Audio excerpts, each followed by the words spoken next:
hecho alguien causa. Ay, Walpecha, hermanito, tú ya no habrás tenido tiempo para esconderte, posiblemente. Mira, eso a ti ya no te sirve. Y a mí me hace falta. Disculparás la pequeñez.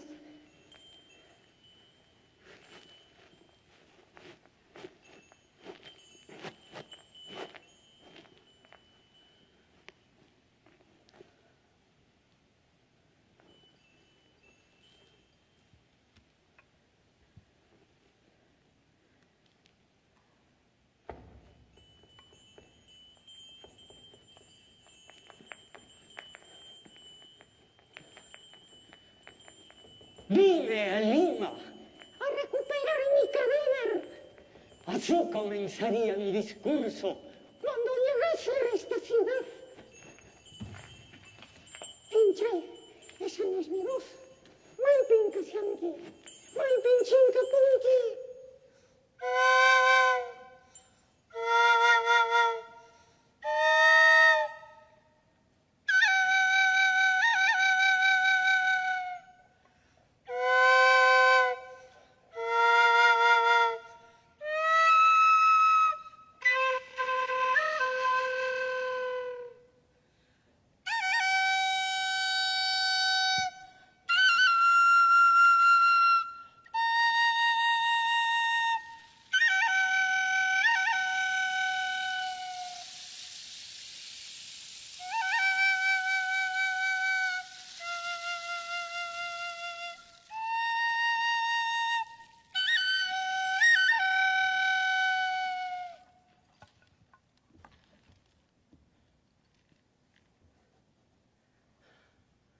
Así pensaba, mientras salía de la fosa a la cual me habían arrojado, luego de quemarme y mutilarme, dejándome muerto y sin la mitad de mis huesos que se llevaron a Lima.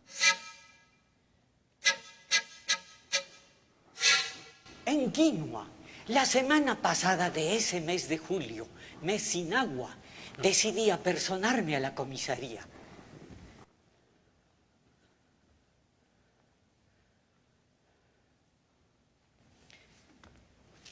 El sargento, al verme entrar, se puso de pie. ¡Alfonso Canepa! ¿Cómo está usted, mi sargento? Vengo a ver esa denuncia que dicen que me han hecho. ¿De qué me acusan ahora?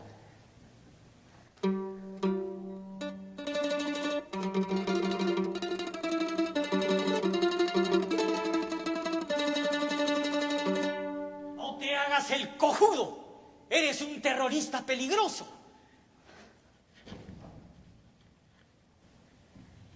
Sabía que me acusarían de terrorista y ellos sabían que yo no lo era. Entonces, ¿qué querían que confiese? ¡Ay, Walpecha, ¿en qué lío te metiste, hermanito?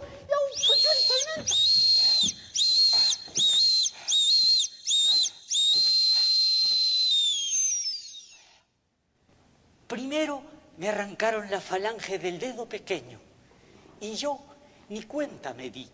Solo vi la sangre cuando me arrancaron la falange del otro dedo. Grité mucho. En ese momento debo haber comprendido que ellos no se detendrían y el cuerpo ya no dejó de temblarme. Después me llevaron a la salida del pueblo, junto al Cerro Grande y cerca del barranco. Allí me arrojaron de un jeep en marcha y caí, rodé, gritando, buscando una piedra, una zanja donde ocultarme.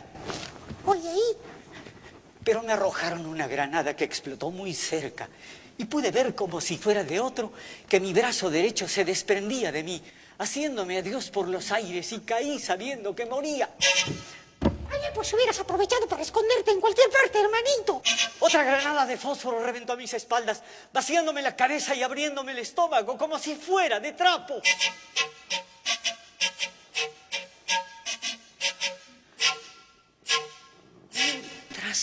Mientras rodaba por los aires, he visto a esos guardias bajando esa ladera. ¡Aú! rugiendo como lobos.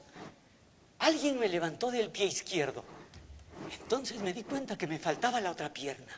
Me arrastraban hacia el fondo de esa ladera, allí donde las rocas son más grandes y la hierba más cortante. Pero me arrastraban tan mal que en el camino se me iban quedando algunos huesos más. Me dije entonces que en adelante tendría que llevar bien precisa la cuenta de mis partes perdidas para recobrarlas luego y darme sepultura. Pero cuando me arrojaron por fin a un hueco ancho y poco profundo y empezaban a taparme con piedras y paja brava, he creído ver a uno de esos policías hurgando en torno, con una bolsa de plástico en las manos, y de inmediato supe que ese hijo de mala madre recogería mis pedazos para llevarse medio cuerpo mío.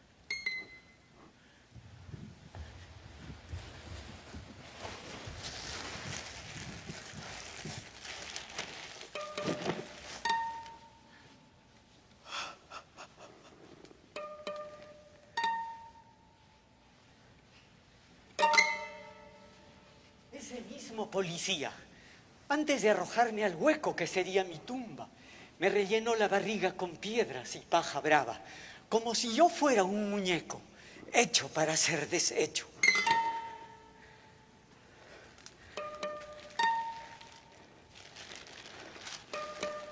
Me estuve muriendo un largo rato, o debo haber estado ya muerto, cuando me entretuve pensando en mi condición de peruano crédulo. Claro, pues, solo un tonto podría entrar hasta la comisaría sabiendo que lo perseguían. Me fui allí recordando y fui entrando en cólera. Esta vez la furia era por mí mismo.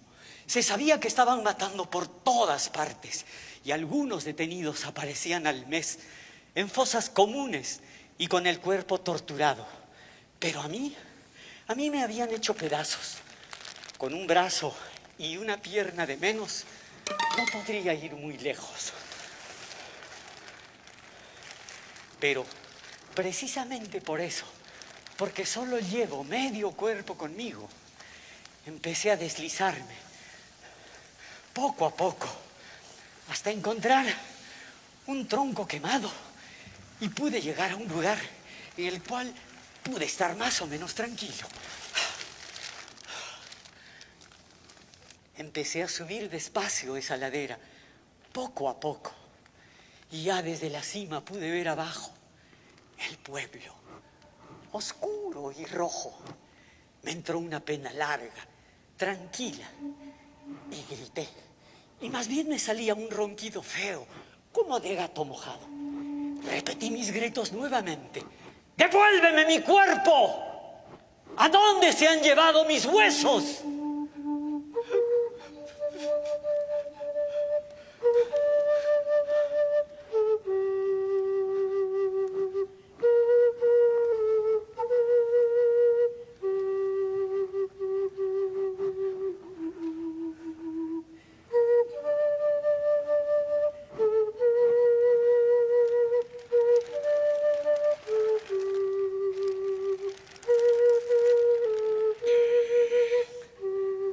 Pase lo que pase, iré hasta Lima a recuperar lo que es mío. Ya vaya que chay, hermanito, disculparás. Orwana y mi casa en Muayagay, Virgen del Carmen me está esperando. Tu pananchicama, chay bin tu paso, ma.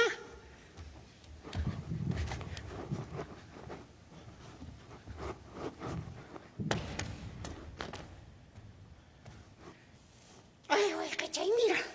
Te deseo la mejor de la suerte, Saita, que te vaya bonito. Chay piñan tu paso, ma, chay.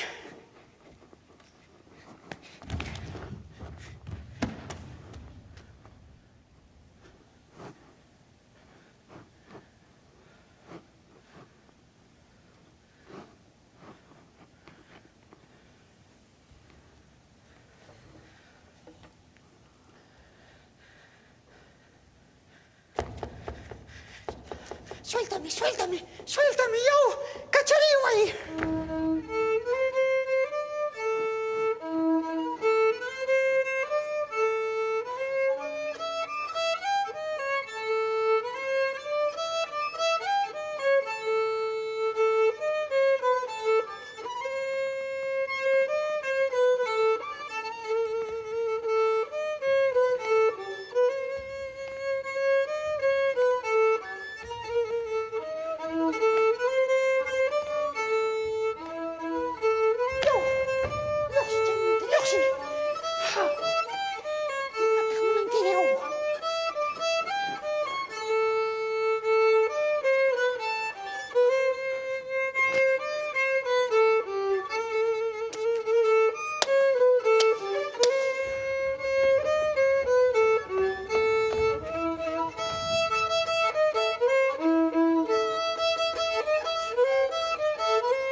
Ya amanecía cuando me senté al borde de la carretera a esperar que pasara la carreta de don Luciano, el viejo que repartía todas las mañanas temprano la leche en el pueblo.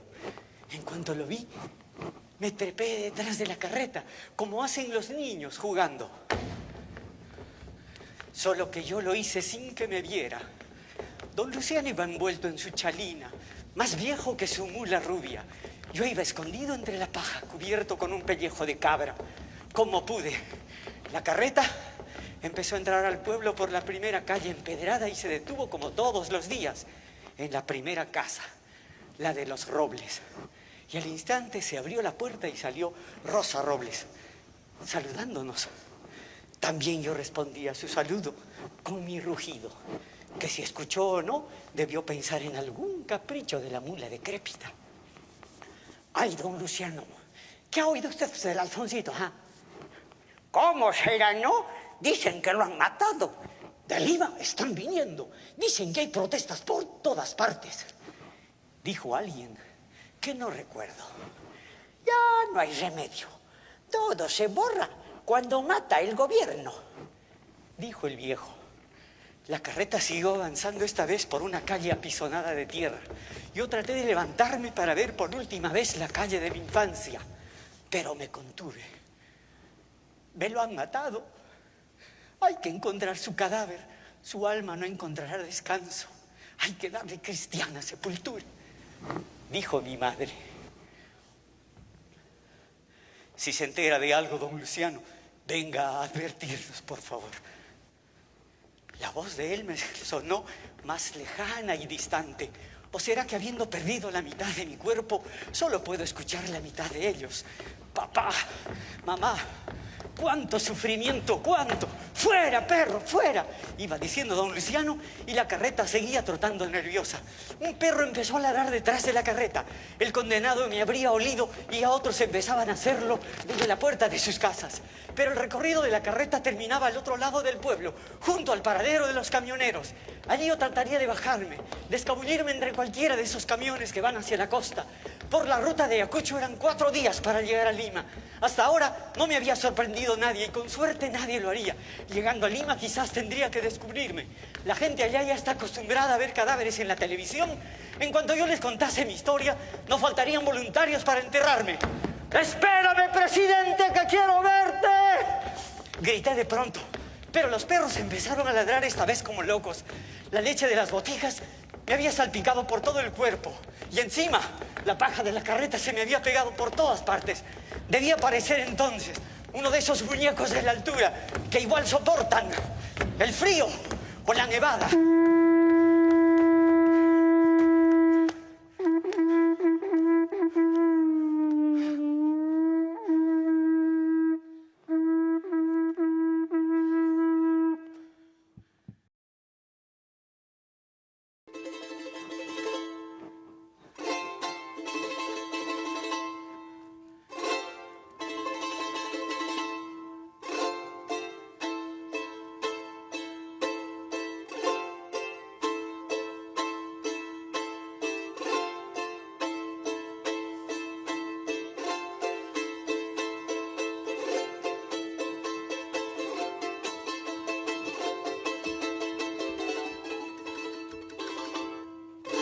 En la congestionada estación de camiones descubrí uno, el peruanito, aunque ese nombre me produjo ciertos reparos. Claro, no fuera que se desbarrancase y te mata 2 veces por tu condición de doblemente paisano. Pero era el camión más apropiado, lleno de cajas de frutas, de costales de papas, de modo que empecé a arrastrarme sobre la carga hasta anidar en un rincón abrigado, junto a la caseta. Mientras tanto, el ayudante y su chofer se servían unos tragos madrugadores para contrarrestar el frío.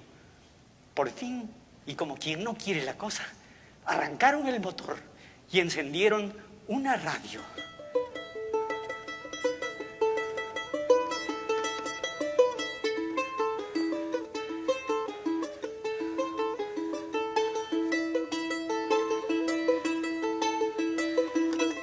Avanzado todavía un trecho muy largo cuando en eso vi que alguien silbaba en torno mío.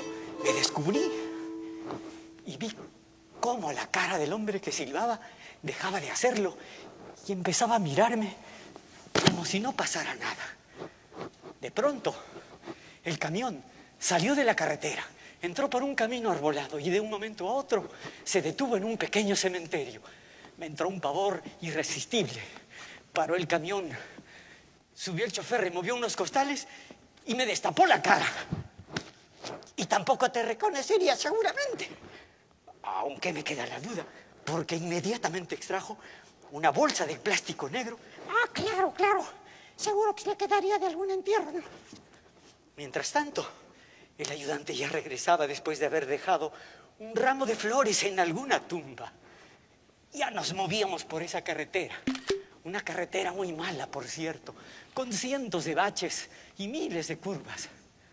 El traqueteo del camión me estaba moliendo los huesos. Oye, los pocos que te quedarían seguramente.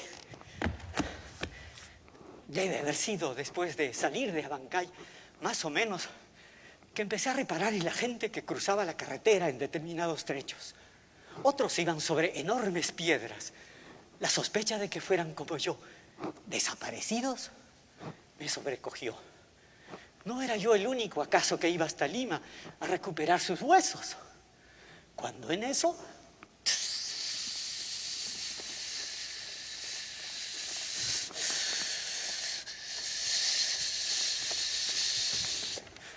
¡Shh! Parece ser una patrulla militar. ¿De qué armas serán, no? ¿Es un jeep o un camión? Camión, dijo otro. Y podría ser de los hinchis. No, aquí los hinchis solo se mueven por aire.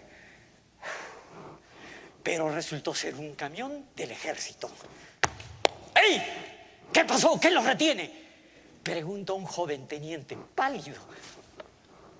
Nada, mi teniente, la batería nomás, pero ya nos vamos. Repuso el chofer. ¿Y eso? Preguntó señalándome. Yo seguía inmóvil. El brazo se me iba por un lado y la pierna por el otro. Falsa alarma. No me reconocieron. Enseguida se retiraron. Y yo me recompuse como pude.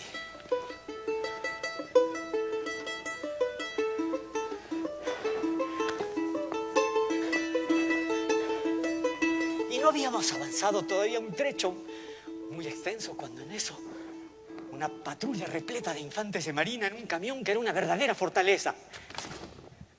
Vimos que llevaban a unos 10 muchachos presos que cantaban una letanía oscura en quechua ayacuchano.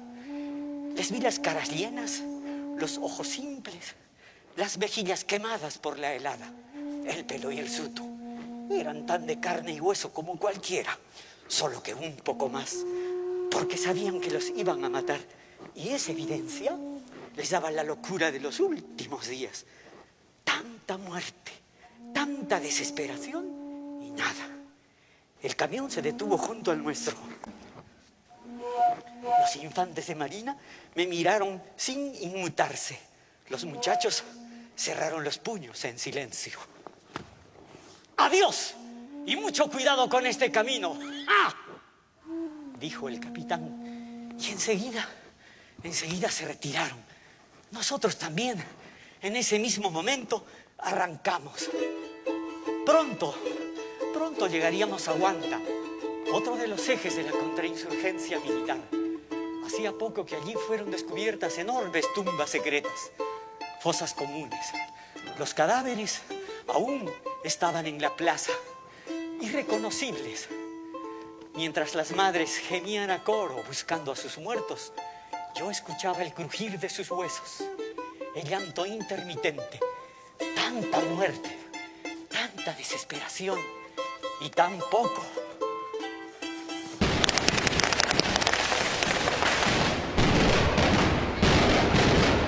A la entrada del pueblo nos detuvo una enorme muchedumbre que se aglutinaba en torno a un predicador semidesnudo que anunciaba el fin del mundo. En cuanto ingresamos a la plaza, vimos que entraba ella un cortejo fúnebre en dirección a la iglesia mayor, en cuyo atrio aguardaban las autoridades. Ajusticiaron algún mandón local, pensé. Una trompeta fúnebre impuso silencio.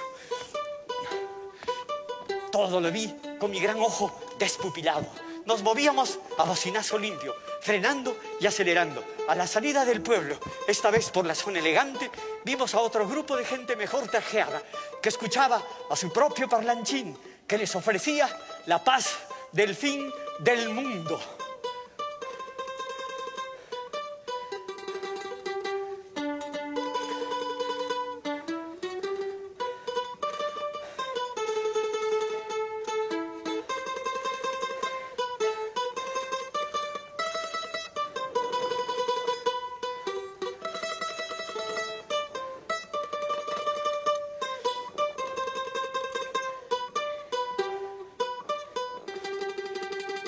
Esta es la primera carta que pensé.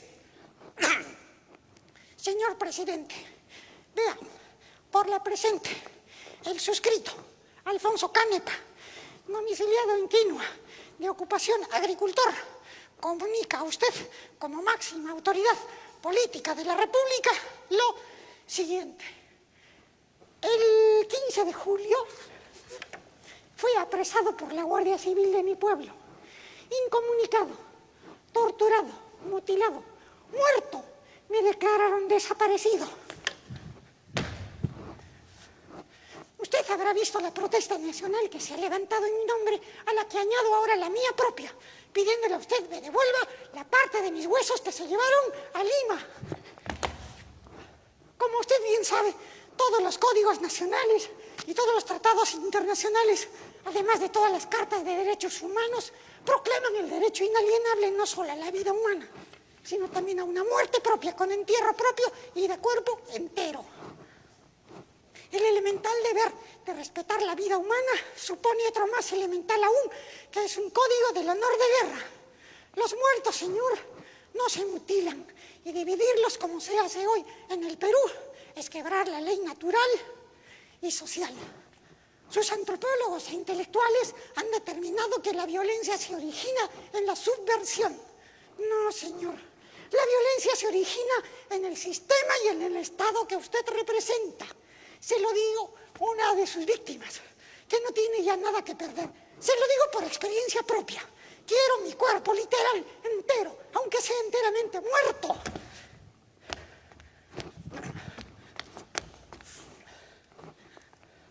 Al final, dudo seriamente si usted leerá esto mío. Un antepasado más cándido que yo escribió una carta dirigida al rey de España de más de 2000 páginas, que tardó más de 200 años en ser leída. En cambio, el discurso de Valverde, o el discurso de Uchurajay se leerán en todos los colegios de este país como 2 columnas del Estado.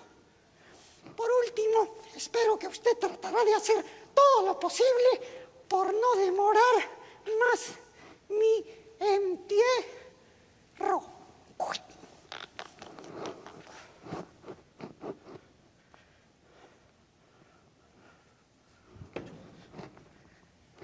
Ay, voy a cacharle ahí, hermanito. Gracias. Yo creo que me va a quedar muy bien. Además me va a hacer falta para seguir viajando.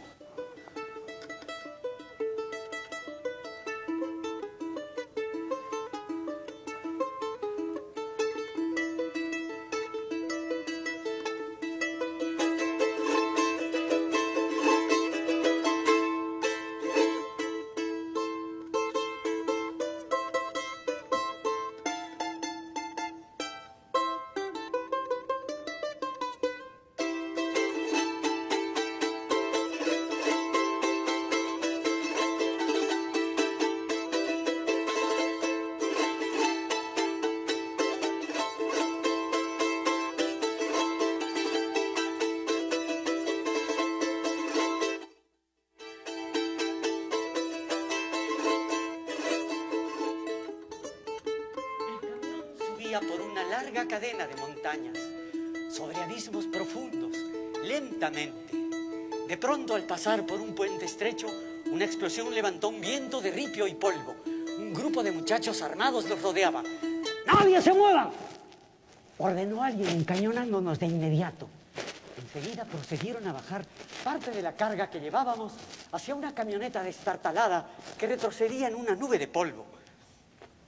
Al chofer se le ocurrió que quería un recibo para probar que le habían expropiado la carga. Y se produjo una violenta discusión con el jefe de la operación, que resultó ser una mujer que lo amenazó con fusilarlo en el acto. Y no había por qué dudar de su intención. Al pasar por mi lado, me dijo: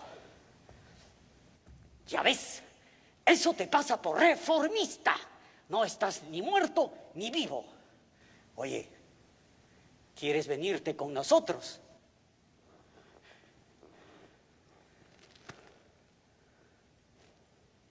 «No, muchísimas gracias. Salvo el poder, todo es ilusión. Hagan inmediatamente un recibo para este hombre». Firmó y le entregó el recibo al chofer, que no había dejado de sudar. Luego se fueron en otra nube de polvo, rápidamente.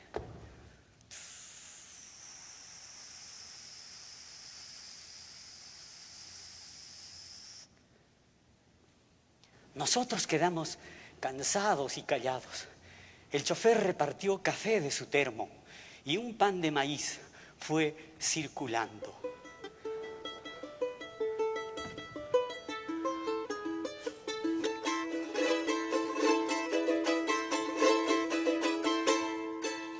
Ñas intipas yaikuikusianñan, ñas quillapas yoxera monjañan, ñas intipas yaikuikusianñan,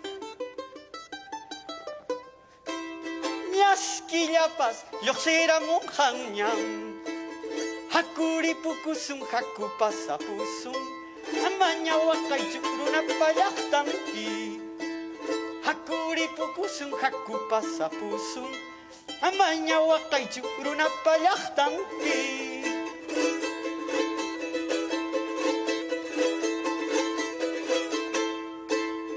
Ñas intipas yaikuikusianñan, ñas quillapas yoxira monjañan, ñas intipas yaikuikusianñan, ñas quillapas yoxira monjañan, hakuripukusun hakupasapusun, amaña wakaichuruna payahtanpi. Hakuripukusun hakupasapusun, amaña wakaichuruna payahtanpi.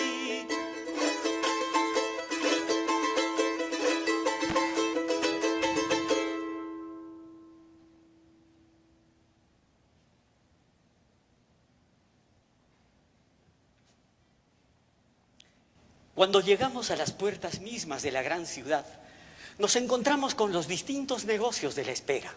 Los puestos de comida, los tinterillos, los policías, los familiares de los desaparecidos buscaban unos a otros en las fotos de sus muertos. Parecían un juego de naipes barajando la suerte de sus hijos.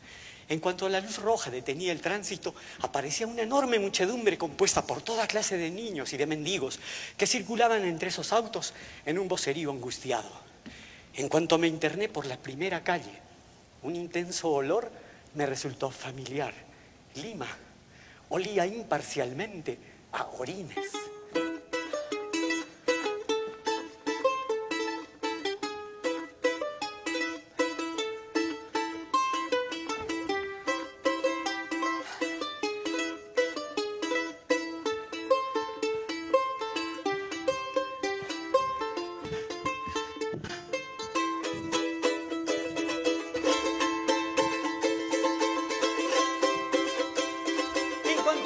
Entre la muchedumbre de vendedores y de compradores, me sobrecogió comprobar que allí había una tercera muchedumbre, compuesta por toda clase de locos y lunáticos, que iban y venían vestidos de harapos, o desnudos o tiznados. Por fin tenía yo una idea práctica. Pasaría por loco, y nadie más se ocuparía de mí. Yo no podía creerlo. Una vendedora me ofreció una naranja.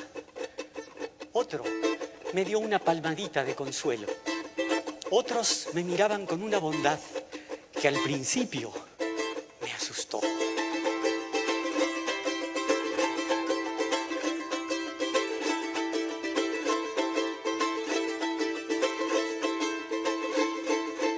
La catedral estaba en ese momento casi vacía. Desde la torre del campanario podía verse abajo la extensa plaza de armas, el palacio de gobierno y todas las esquinas rodeadas por la guardia de asalto. Poco a poco fueron llegando toda clase de mancos, de cojos, de tullidos, de tantos enfermos que decidí bajar. Pasaría por mendigo. Oiga, ¿se puede saber por qué estamos aquí? Es que el presidente echará un discursito sobre la necesidad de la caridad cristiana. ¡Qué suerte! Podré darle mi carta personalmente. Voces de mando se alzaron a las puertas del palacio. Por fin, el presidente en persona y con el brazo en alto se puso al centro de su escolta y empezó a avanzar hasta detenerse exactamente frente a mí. Yo no podía creerlo. Ahí estaba el culpable de mi muerte, pero seguramente ignoraba hasta mi nombre y tendría más de una explicación para justificar su inocencia personal.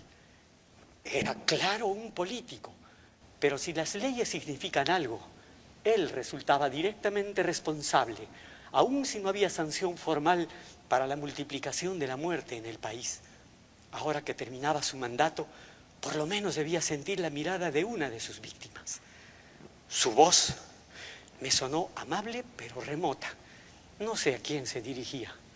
No a nosotros, ciertamente. Nosotros lo recordaríamos, sin embargo, no por el número de votos, sino por el número de muertos. Me acerqué a él lo más que pude y le extendí mi carta. Y vi que la guardaba en el bolsillo de su saco azul. Un culatazo me levantó. Yo no podía creerlo.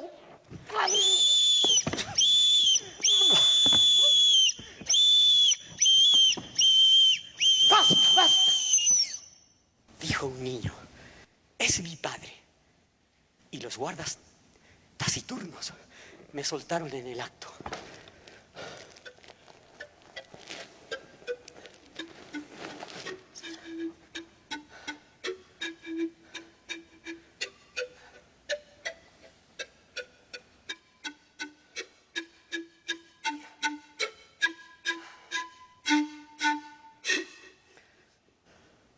Me recomponía ayudado por este niño, cojeando y tosiendo cuando en el piso oscuro vi mi carta, arrugada y sin abrir. Volví a sentirme solo y sin saber qué hacer.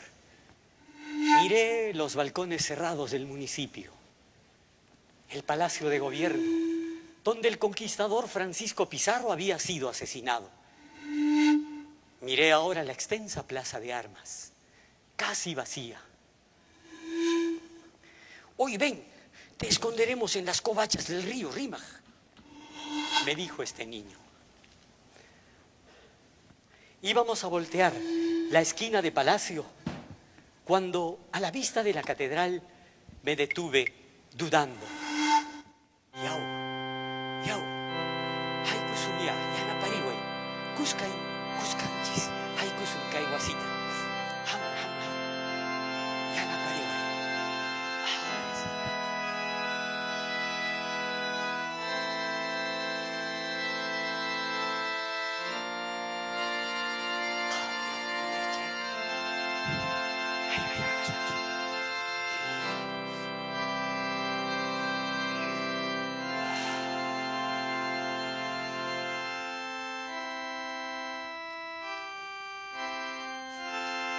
La oscuridad bajo las grandes bóvedas era ahora mayor.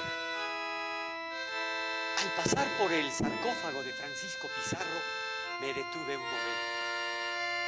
Era una urna de vidrio y de mármol, con el dorado león español encima, y podían verse los restos del feroz fundador de Lima, una calavera consumida y unos huesos sueltos.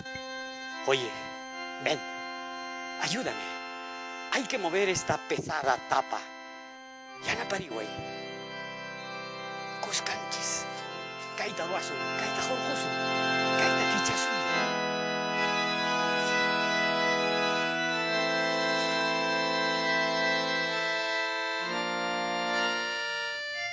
Toma. La verdadera calavera de Pizarro. Puedes venderla.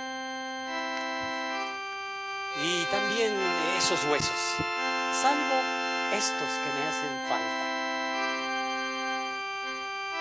Este niño me miró a los ojos y me dijo: oye, toda la gente creerá que eres Pizarro. Está bien, te traeremos flores, pero te juro que cuando sea presidente buscaré tus huesos. Juró pálido.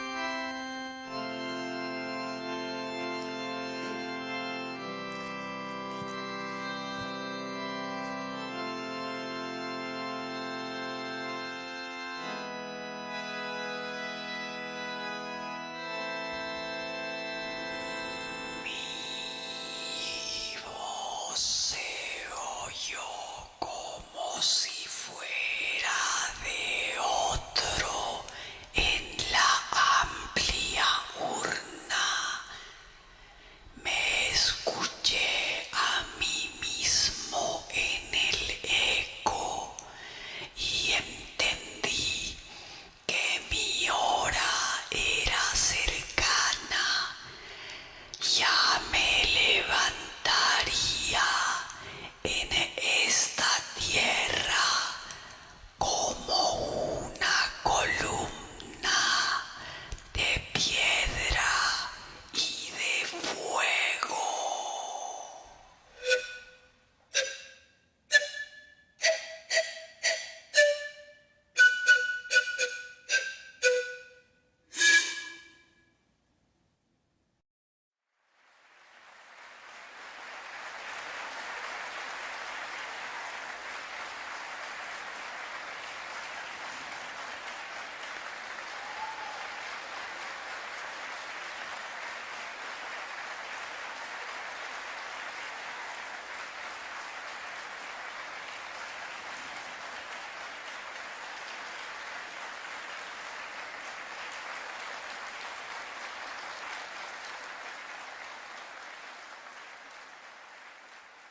Perú.